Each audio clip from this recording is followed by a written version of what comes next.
Kalau saya tidak salah, Ihya Ulumuddin ya, Ustaz Razik ya, se-Jawa Tengah ya, juara baca kitab. Nah, jadi Mhm. insya Allah Ustadz Razik ini Ustadz yang mumpuni secara keilmuan, jadi Bapak Ibu tidak perlu khawatir dan masih muda juga, jadi lebih energik. Jadi nanti yang perlu bantuan apapun, jangan ragu untuk bicara kepada Ustadz Razik. Dan juga nanti kita akan didampingi oleh mutawif ya, ada guide. Di Kairo ada guide lokal sana ya. Insya Allah bahasa Indonesia guide-nya. Bapak Ibu akan berkunjung ke piramid, ke muminya Om Fir'aun ya. Muminya Om Fir'aun. Kita akan ke museum yang ada di sana. Juga tempat-tempat lain. Akan didampingi oleh guide dari Kairo sendiri. Sementara di Madinah dan Mekah, seperti biasa Bapak Ibu juga nanti akan didampingi oleh mutawif. Mutawif itu pembimbing ibadah yang ada di tanah suci ya. Guide juga ya, bahasa Inggrisnya itu guide, guide, guide umroh ya, guide umroh yang akan menemani Bapak Ibu. Ini guide-nya hadir tidak, Ustadz Rozik? Udah ditembusin tapi belum masuk ya. Belum muncul ya? Mungkin di sana masih Belum sholat muncul. subuh ya.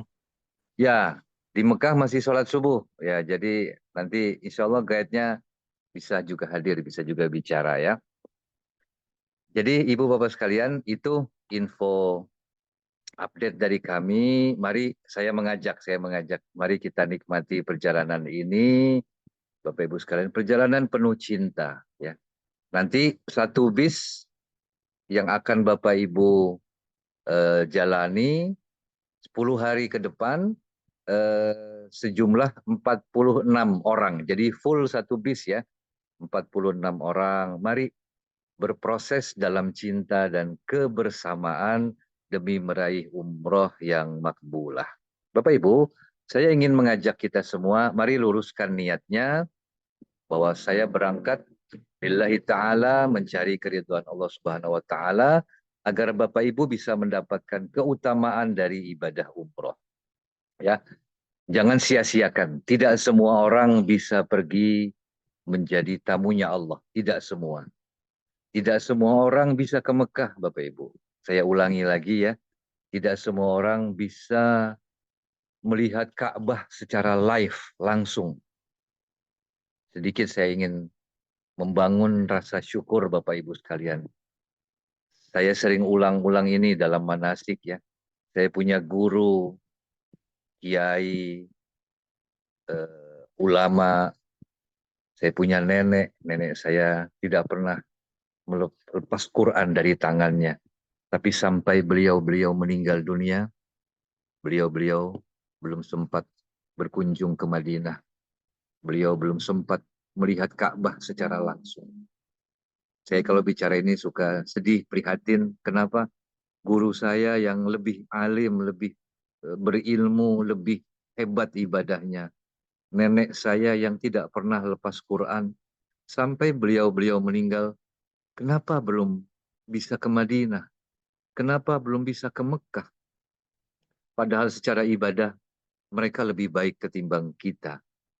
Jawabannya adalah karena memang yang bisa ke sana bukan karena dia kaya, bukan karena dia sehat, bukan karena dia soleh, bukan. Orang yang bisa ke sana karena dia dipilih oleh Allah Subhanahu wa Ta'ala. Dia dipilih untuk bisa ke Madinah, untuk bisa menyampaikan salawat dekat dengan Rasulullah. Dia dipilih oleh Allah secara random. Ya. Allah memilihnya tidak yang kaya, Allah tidak memilih yang sehat, Allah tidak memilih yang saleh, Allah tidak memilih yang berilmu, tidak. Allah memilih yang terpilih. Ya. Allah memilih hambanya secara random untuk apa? Untuk diundang datang ke rumahnya dalam rangka menikmati. Kita diundang ke rumah raja pemilik kerajaan langit dan bumi untuk menikmati hidangan terlezat. Hidangan yang lezat yang ada di Madinah, yang ada di Mekah Al-Mukarramah. hidangan lezat yang ada di Masjidil Haram, yang ada di Ka'bah Al-Musyarrafah.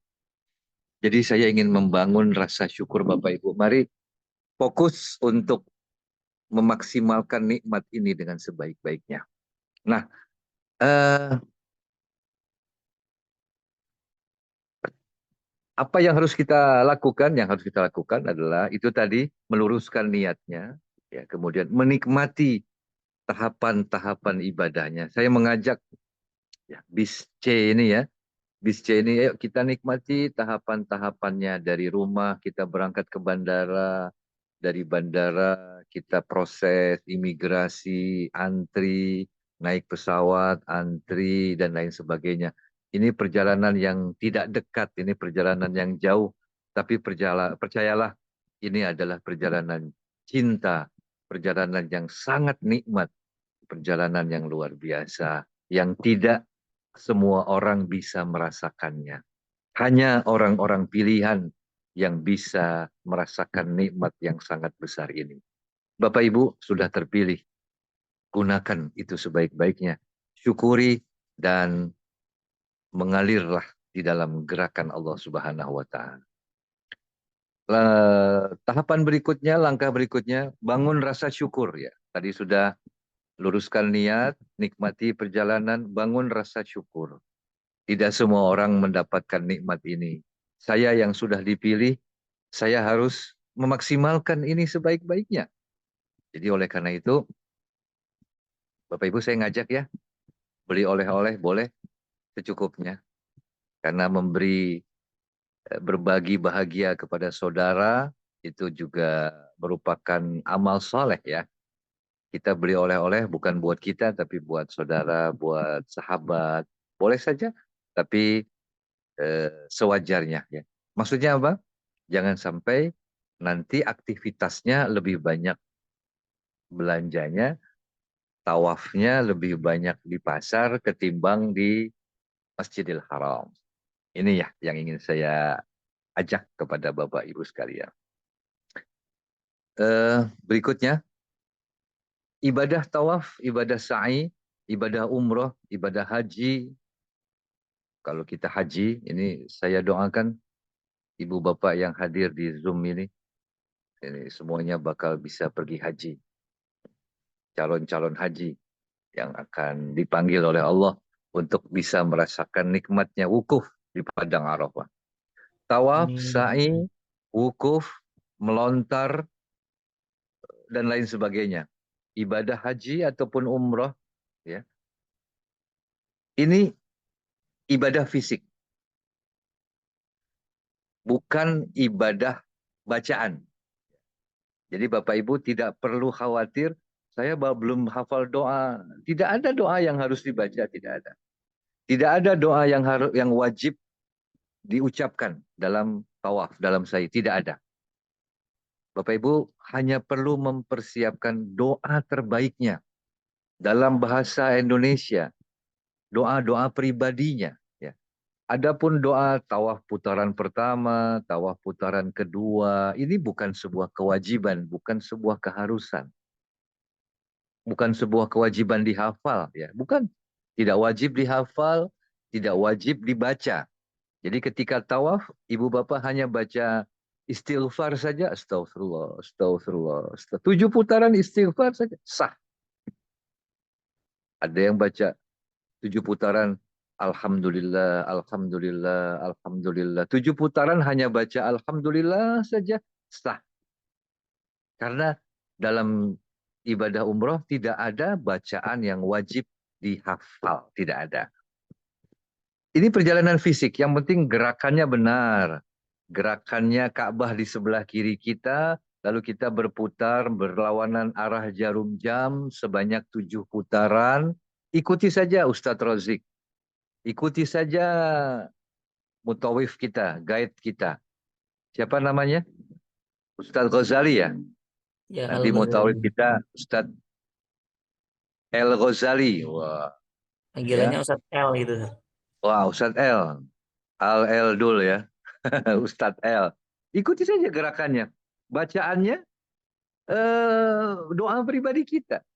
Sebagian ikuti Ustadz Razik, subhanallah, walhamdulillah, wala ilaha illallah, wallahu akbar. La haula wa la quwata illa billahil aliyyil azim. Rabbana atina fid dunya hasanah. Itu doa yang di yang dituntun oleh Rasulullah. Subhanallah, alhamdulillah wa la ilaha illallah wallahu akbar bisa semua saya yakin ya. Rabbana atina fid dunya hasanah bisa semua. Dan ini tidak wajib ya, ini tidak wajib.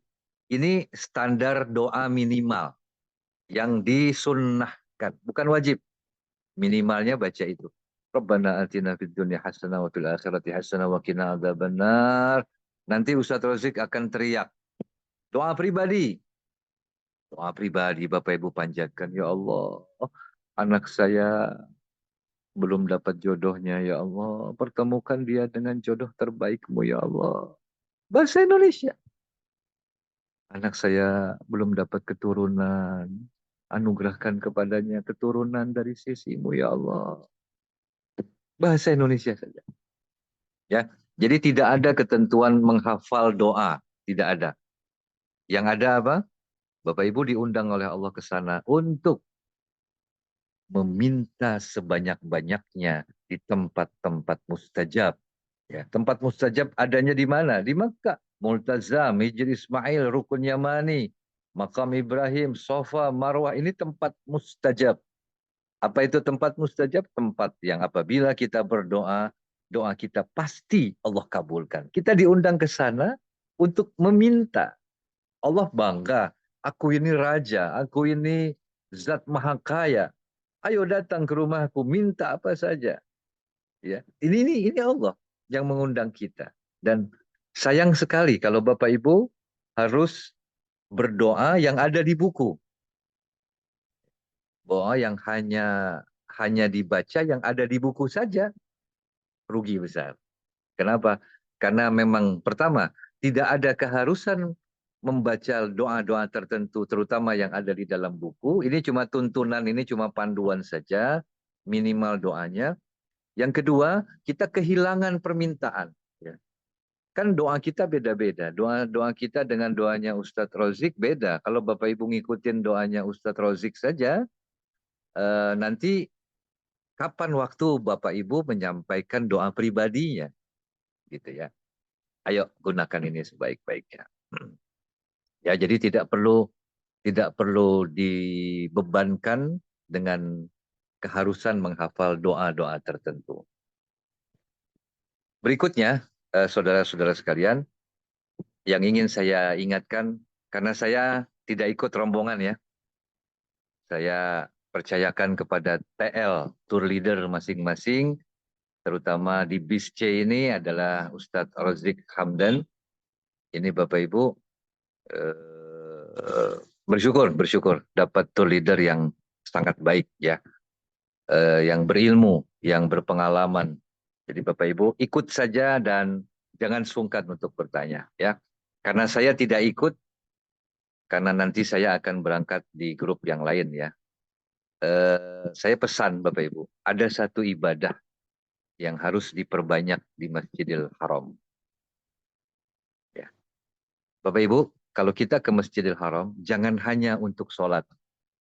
Ya, jangan. Maksudnya apa?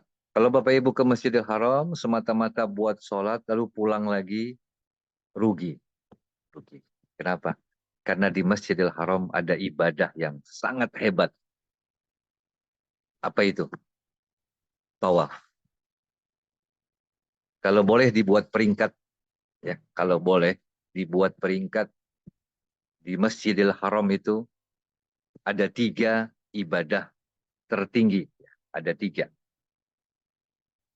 Wa antahhira baitiya lit-ta'ifina wal-'akifina war-ruk'is sujud. Ya. Jadi ada 3 ibadah tertinggi di Masjidil Haram. Wa antahhira, dan bersihkanlah olehmu wahai Ibrahim, Ismail. Ini perintah Allah kepada Nabi Ibrahim, kepada Nabi Ismail. Wa antahhira baitiya, Dan sucikanlah olehmu rumahku, baiti ya. Buat siapa? Lit-ta'ifin. Untuk orang yang tawaf. Satu. Jadi kalau boleh dibuat peringkat, ibadah tertinggi, ini menurut ulama, mayoritas jumhur ulama, mereka sepakat ibadah paling tinggi di Masjidil Haram, tawaf. Wa antahira baitiya lit-ta'ifina wal-akifina. Yang kedua, iktikaf. Akifin, orang-orang yang iktikaf. Warruka'is sujud. Dan yang ketiga, orang yang ruku dan sujud. Yakni orang yang sholat. Jadi kalau boleh dibuat peringkat, peringkat pertama adalah tawaf. Perbanyak tawaf. Peringkat kedua, iktikaf. Peringkat ketiga, baru sholat. Jadi Bapak Ibu, sayang kalau ke Masjidil Haram, hanya untuk sholat, lalu tidak melakukan tawaf. Sayang sekali. Ya, jadi saya ngajak. Khusus grup C. Bapak Ibu, belanjanya nanti di Madinah. Di Mekah, fokus banyakin tawaf. Ya, banyakkan tawaf sunnah.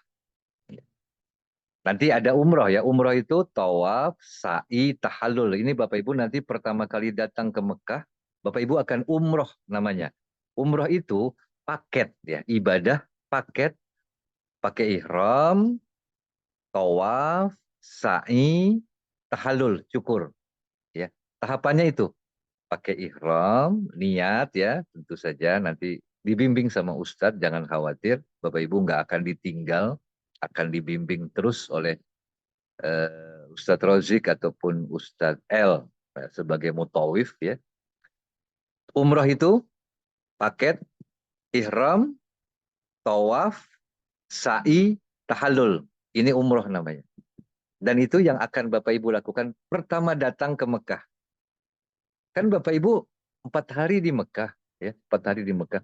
Habis selesai umroh, tawaf, sa'i, tahallul, kembali ke hotel, lalu kita masih ada banyak waktu di sana. Untuk apa nih ibadahnya? Nah, biar lebih efektif. Untuk tawaf, banyakin tawaf. Ya. Banyakkan tawaf. Tawaf apa? Tawaf sunnah. Tawaf sunnah itu Bapak Ibu pakai ihram. Sebetulnya nggak pakai ihram boleh. Ya. Tapi ini peraturan sekarang, Bapak-Bapak kalau mau tawaf harus ihram. Ya. Sejak pandemi nih ya, peraturan sejak pandemi, mereka yang mau mendekat ke Ka'bah harus pakai ihram. Kalau ibu-ibu kan ihramnya baju baju biasa itu sudah ihram, tidak perlu pakai pakaian khusus ya. Baju ibu-ibu yang ibu-ibu pakai itu sudah ihram. Tapi untuk bapak kaum laki ini kalau mau mendekat ke Ka'bah harus pakai ihram. Ini peraturan sejak pandemi. Ya. Kalau sebelum pandemi kita tawaf sunnah baju baju biasa, baju gini, baju koko, tawaf sunnah. Jadi dari hotel kita berangkat menuju ke masjid, lalu kita langsung merangsek menuju ke dari masjid, tidak sholat tahiyatul masjid. Jadi di Masjidil Haram itu satu-satunya masjid yang tidak ada sholat tahiyatul masjid. Masjidil Haram. Kenapa? Karena sholat tahiyatul masjidnya Masjidil Haram adalah tawaf. Jadi datang ke masjid, langsung masuk ke dalam menuju ke Ka'bah. Untuk apa? Tawaf. Nah, dulu sebelum pandemi, bapak-bapak tawafnya baju bebas. Sekarang sejak pandemi, setelah pandemi, bapak-bapak yang mau ke Ka'bah, mau tawaf sunnah, harus pakai ihram. Jadi, jadi yang namanya tawaf sunnah itu adalah kita, bapak-bapak nih ya, pakai ihram. Ihramnya cuma aksesoris saja. Masih boleh pakai celana dalam, masih boleh pakai daleman gitu ya. Tapi luarannya ihram. Menuju masjid langsung tawaf sunnah. Hanya tawaf, tidak perlu sa'i, tidak perlu tahallul, hanya tawaf saja. Ya, masuk menuju masjid, tawaf 7 putaran. Nah, ini ibadah paling hebat. Nah, Bapak Ibu sekalian, yang ingin saya ijazahkan buat Bapak Ibu, khusus grup C. Ya, khusus grup C ini ya. Boleh juga nanti kalau mau dibagi ke grup B, boleh. Tapi yang saya ijazahkan langsung hari ini untuk grup C adalah perbanyak tawaf sunnah. Kalau bisa, 7 putaran, satu doa. Paham ya? 7 putaran, satu permintaan. Maksudnya apa? Kalau umroh atau tawaf yang lain, Bapak Ibu, 7 putaran boleh campur-campur doanya. Boleh doa minta sehat, boleh doa minta rizki yang berkah, boleh doa buat anak, minta keturunan, minta jodoh. 7 putaran doanya campur-campur, boleh. Dan gunakan itu sebaik-baiknya. Tapi karena Bapak Ibu masih ada 4 hari di Mekah, alangkah baiknya kalau Bapak Ibu fokus tawaf sunnah, satu tawaf, 7 putaran, satu doa. Supaya apa? Dahsyat, dahsyat. Maksudnya apa?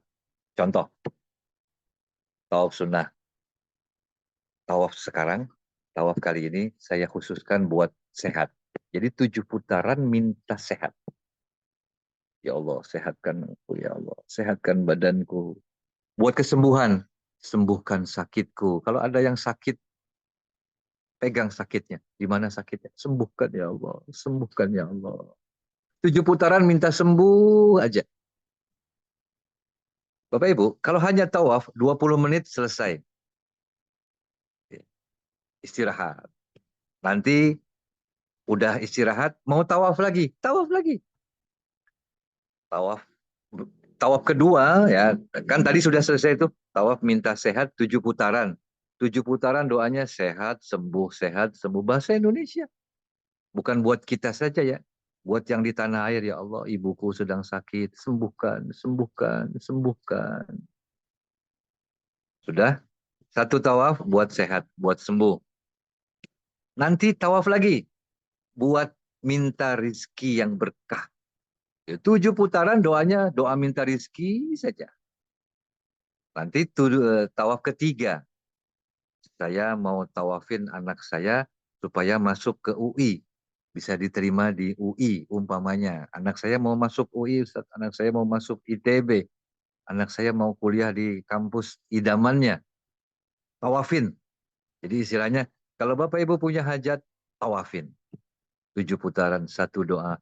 Ini lebih dahsyat. Kalau campur-campur doanya boleh? Boleh. Saya bicara akan lebih dahsyat kalau 7 putaran, satu doa. Karena kita banyak waktu di Mekah. Apa saja doanya?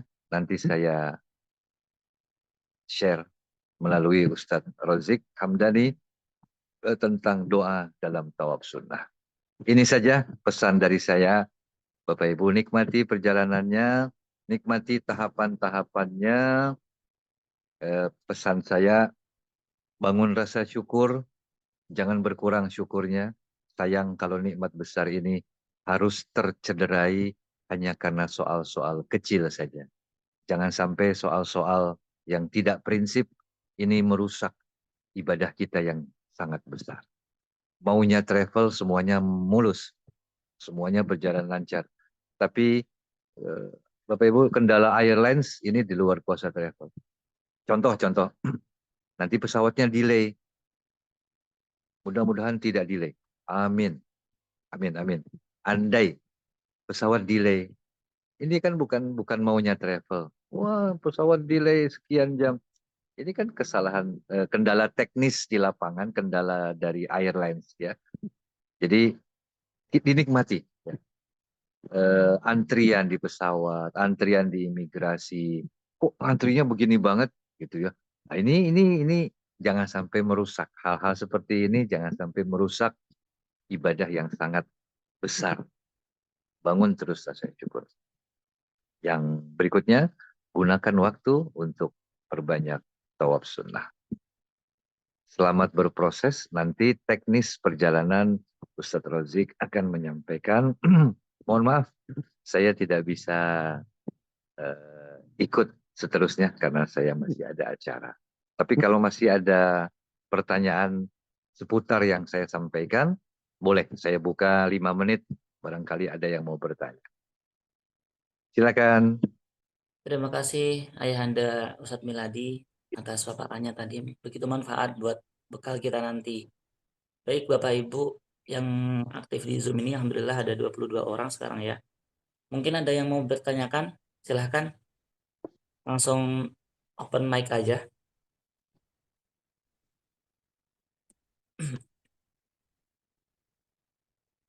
Ustadz Mu'alim mungkin,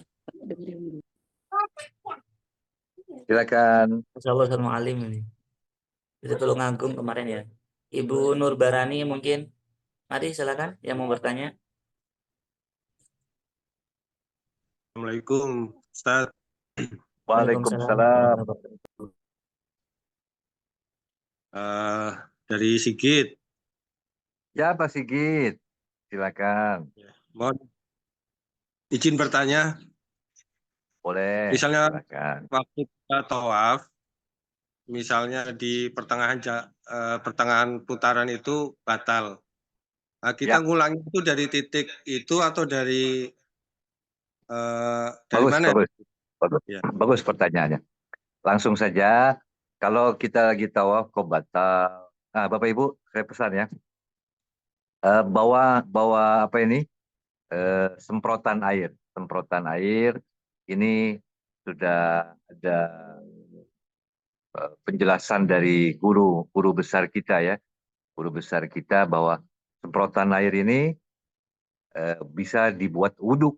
Bisa dibuat wudhu. Jadi Bapak Ibu tidak perlu keluar dulu untuk wudhu. Tidak perlu. Jadi wudhunya ketika batal di dalam saja. Wudhu singkat ya. Wudhu singkat. Muka tidak perlu kumur-kumur. Tidak perlu ya. Yang wajib-wajib saja. Tangan, kepala, kaki. Jadi siapkan semprotan air. Apa ini namanya? Spray ya. Spray. Spray. Semprotan air lah. Ya, tidak perlu yang besar, yang sedang saja. Nah, ketika batal Pak Sigit, batal di putaran ketiga. Ketiganya sudah selesai belum? Kalau ketiganya sudah selesai, mau keempat, mau ke putaran keempat, batal, maka wudhu dulu, wudhu, lanjutkan pada putaran di mana Pak Sigit batal. Jadi tidak perlu mengulang dari satu, cukup hitungan tiganya sudah sah, cukup Pak Sigit menyempurnakan sisa bilangan tawaf yang tertinggal, yang belum dikerjakan. Jadi mulainya dari 3 lagi, 3 menuju ke 4. Tidak perlu mengulang dari 1, tidak perlu. Batal putaran keempat, kalau belum full 4-nya, berarti kita mulainya dari keberapa? Dari ketiga dulu untuk menuju ke 4. Jadi singkatnya gitu, diteruskan tawafnya sesuai dengan hitungan. Ya. Putaran ketiga berarti nanti kita mulai di putaran ketiga lagi. Tidak harus mengulang ke putaran pertama. Wallahu a'lam bishawab. Begitu Pak Sigit. Izin Silakan bertanya, yang lain. izin bertanya, Ya, silakan. Boleh. Dari siapa? Pak Rudi. Pak Assalamualaikum. Rudi, silakan. Assalamualaikum warahmatullahi. Dalam setiap putaran tawaf itu ada bacaan doa khusus, Pak Ustadz? Atau Ya. Baik, itu tadi yang tadi saya sampaikan. Dalam tawaf tidak ada bacaan doa tertentu, doa khusus. Ya. Tapi yang nanti yang akan saya share melalui Ustadz Rozik adalah bacaan doa ketika Bapak Ibu mau doa khusus, katakan buat kesehatan. Ya zikirnya seputar sehat. Katakan buat rizki, Ya baca zikirnya seputar rizki. Ya. Apa saja itu Ustadz bacaannya? Nanti saya share. Nanti akan saya share. Contoh ya, contoh. Kalau kita mau minta rizki, ya baca doanya tergantung konteksnya. Contoh ya. Katakan buat rizki Asmaul Husna yang berkaitan dengan rizki apa? Ya Razzaq, ya Fattah. Yang berkaitan dengan kekuasaan apa? Ya Aziz. Ya, jadi eh, doanya yang dibaca seputar zikirnya yang dibaca seputar doa yang akan kita panjatkan. Nanti saya share ya, Bapak. Nanti saya share dan bacaannya simple sekali, simple. Saya Ya. diijazakan kalau doa minta sehat, Bapak Ibu, kalau doa minta sehat, zikirnya gini. Ya Syafi, Ya Syafi, Ya Syafi. Apa itu? Wahai yang maha menyembuhkan. 7 putaran doa zikirnya. Ya Syafi, Ya Syafi, Ya Syafi. Putar, Ya Syafi. Wahai yang maha menyembuhkan, wahai yang maha menyembuhkan. Nanti di rukunnya mani, Rabbana atina fid dunya hasanah, wa fil akhirati hasanah, wa qina adzabannar. Ya Allah, sembuhkan sakitku ya Allah. Sembuhkan sakit anakku ya Allah. Sebut namanya kalau anak. Sembuhkan sakit ibuku ya Allah. Sembuhkan ya Allah, sembuhkan. Sampai Hajar Aswad, Bismillah ya Allahu Akbar. Ya Syafi, ya Syafi, ya Syafi. Ini contoh. Jadi 7 putaran zikirnya baca ya Syafi. Kenapa ya Syafi? Karena kita akan berdoa minta kesembuhan, minta kesehatan. Ya. Minta jodoh, zikirnya apa? Tunggu tanggal mainnya. Saya akan share ya. Begitu Pak Agung. Ya. Terima kasih, Ustadz. Assalamualaikum. Sama-sama. Waalaikumsalam. Satu Silakan ada lagi terakhir. Satu Mari. lagi sebelum saya pamitan. Silakan. Izin bertanya Ustadz, Boleh. saya dari Palembang, insya Allah berangkat dengan suami saya. Alhamdulillah. Eh, yang saya ingin tanyakan, pada saat tawaf nanti itu kan berdesakan antara jemaah laki-laki dan perempuan. Betul. Betul. Kalau seandainya tidak sengaja bersentuhan, bagaimana hukumnya? Kalau memang dia batal, bagaimana trik kami perempuan ini mengambil wudhu kembali dengan menggunakan spray? Apakah harus sampai ke kepala, kaki, atau cukup muka dan telapak tangan saja? Baik. Terus ada Untuk ini nanti satu lagi Ustadz, boleh. pada saat ibadah umroh kan katanya tidak boleh memakai wangi-wangian, Ya. make up. Kalau seandainya sebelum itu kan katanya boleh nih pakai parfum dulu sebelum mikot. Apakah Ya. boleh misalnya pun seandainya pakai lipstick kayak gitu, pakai deodoran sebelum mikot? Atau Baik. apakah pada saat tawaf harus dihapus? Terima kasih Siap. mohon jawabannya. Assalamualaikum warahmatullahi wabarakatuh.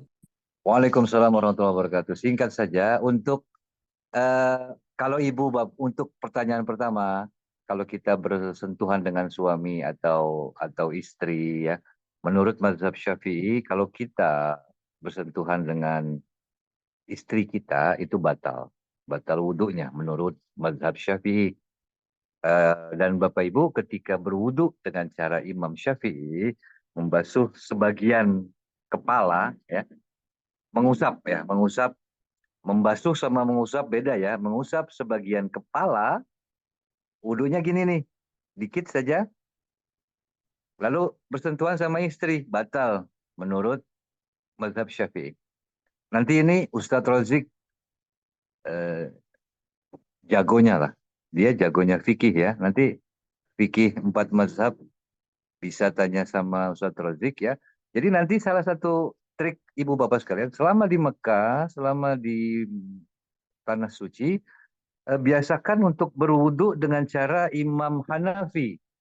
Ini guru saya. Ada banyak pendapat. Saya ngikut guru saya. Guru saya Al-Maghfurlah Ki Haji Ahmad Jauhari yang guru saya ini kemudian jadi mertua saya. Jadi mertua saya adalah guru saya. Ya. Kalau guru saya beliau mengatakan Kalau selama di Mekah pakai mazhab Hanafi. Jadi wudhunya mengusap 3/4 kepala. Jadi giniin aja, itu sudah semuanya ya. Maksudnya 3/4 ini sebagian besar. Ada yang mengatakan 1/4. Ya, gini saja diusap kepalanya, sentuh istri atau bersentuhan dengan suami atau bersentuhan dengan lawan jenis tidak batal. Jadi selama di sana biasakan ketika mengusap kepala, usap sebagian besarnya. Kalau kita yang perempuan gimana? Kita yang perempuan, ibu tetap ngusap kepala, tapi jangan dibuka jilbabnya. Masukkan tangan ibu ke dalam saja. Masukkan tangan ibu ke dalam jilbab, usap 3/4. Gitu ya. Jadi tidak perlu nanti kalau mau membasuh tangan membasuh tangan juga demikian ya, jangan sampai terbuka auratnya. Tangan ibu saja yang masuk ke dalam lengan baju ibu umpamanya, itu tinggal bisa ibu saja ya. Yang penting jangan sampai terlihat auratnya. Yang kedua, bagaimana kalau pakai wewangian? Wewangian yang dipakai sebelum ihram, sebelum niat, ibu bapak nanti Ustadz Rosik akan jelaskan di perjalanan ya. Ya, apa mengingatkan kembali ya. Karena nanti kalau dibahas semuanya sekarang, insya Allah banyak yang lupa ya. Jadi nanti akan diingatkan terus. Larangan ihram itu banyak apa saja nanti dibahas. Nah, larangan ihram itu salah satunya memakai wewangian adalah ketika sudah berniat. Jadi kalau udah niat, aku niat umrah, nawaitul umrata wa ahramtu biha lillahi ta'ala. Sejak niat itu larangan berlaku. Nggak boleh pakai wewangian, tidak boleh memotong rambut, memotong kuku, tidak boleh lain-lain sebagainya. Itu berlaku ketika sudah niat. Sampai selesai tahallul. Tawaf, sa'i, tahallul, selesai larangan ihram. Nah, sebelumnya Ibu, sebelumnya kita kan sudah pakai parfum nih, pakai deodoran. Ketika udah niat, masih wangi, nggak apa-apa. Jadi, tidak boleh memakai wewangian kecuali yang sudah dipakai sebelum ihram, sebelum niat. Jadi yang bajunya atau badannya masih wangi deodoran, tapi deodorannya dipakai sebelum niat, nggak perlu dihapus. Tidak perlu dihapus lagi, ya sudah lanjutkan. Begitu, Ibu. Nanti pertanyaan berikut seputar teknis ibadah, jangan sungkan tanya ke Ustadz Rodrik. Saya rekomen Ustadz Rodrik berilmu dalam hal apa yang Bapak Ibu akan tanyakan nanti. Jangan takut ya. Itu saja. Mudah-mudahan bermanfaat. Terima kasih banyak Ayahanda Ustadz Ahmad Miladi atas yang disampaikan dari awal sampai akhir. Masya Ya, Allah ini baik. semakin Kalau menggembirakan sudah kita ya. selesai, Ustadz Rodrik, Iya, saya pamit ya. Ibu Bapak saya pamit semuanya.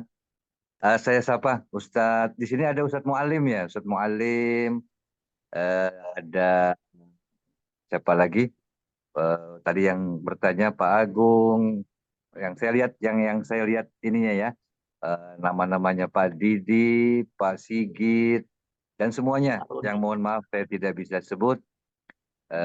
Selamat berproses, selamat menikmati 10 hari ke depan. Ya, jangan dikeluhkan, dinikmati, disyukuri. Ada yang kurang, sampaikan ke Ustadz Rozik. Ada yang ragu, ditanyakan. Tanyakan kepada Ustadz Rozik, kepada pembimbingnya. Jangan ragu, demi kesempurnaan ibadah. Nikmati perjalanannya.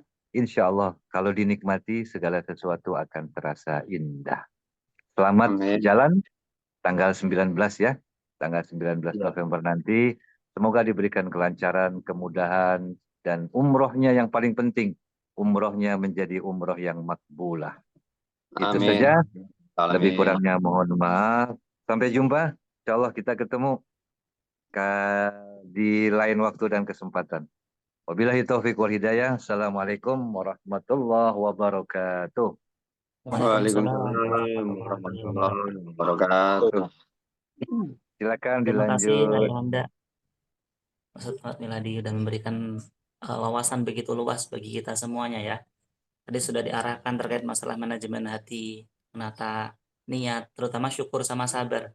Emang dua itu yang paling porosnya perjalanan memang di situ. Syukur, yang nikmat disyukuri, yang nggak nikmat juga ya disyukuri.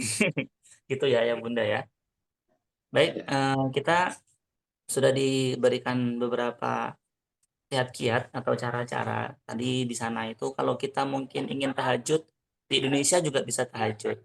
Kita ingin sholat duha banyak rokaat-rokaat pun di Indonesia masih bisa. Tapi tawaf mau kemana kalau nggak di Masjidil Haram gitu ya Bu ya, Bapak ya.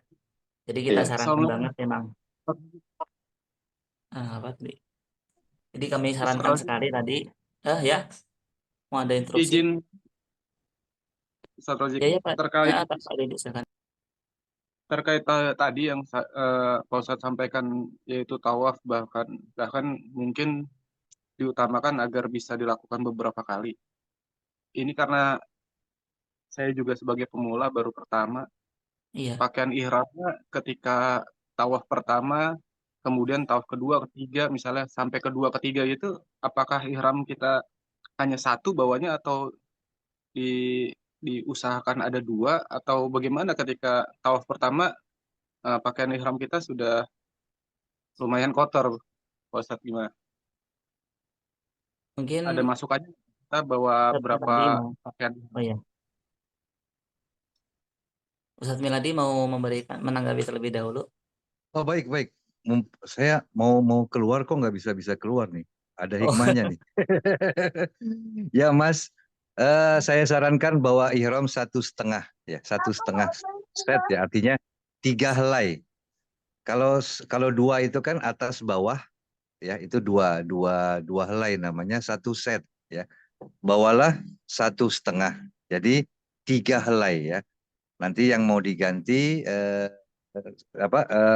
ihram yang 1 helai itu buat cadangan ya. Bisa ketika hari ini kita ganti, sementara ihram yang 1 bisa kita laundry ya umpamanya. Kalau kotor tidak apa-apa Mas, yang penting suci ya. Kotor itu belum tentu najis ya. Adapun kalau kotor-kotor sedikit, pesan haji, ibu bapak pesan haji, Allah ingin kita datang ke rumahnya apa adanya, dalam keadaan berdebu, dalam keadaan rambut kusut masai, karena sedang perjalanan jauh. Tidak boleh berhias. Itu maknanya apa? Allah ingin kita datang apa adanya. Tidak berhias, tidak bersolek, tidak pakai wewangian. Karena memang ciri khas haji umroh, ya, seperti itu. Allah ingin kita datang apa adanya. Jadi Mas, selama itu cuma kotor sedikit, tidak najis ya, tidak najis, itu masih bisa dipakai.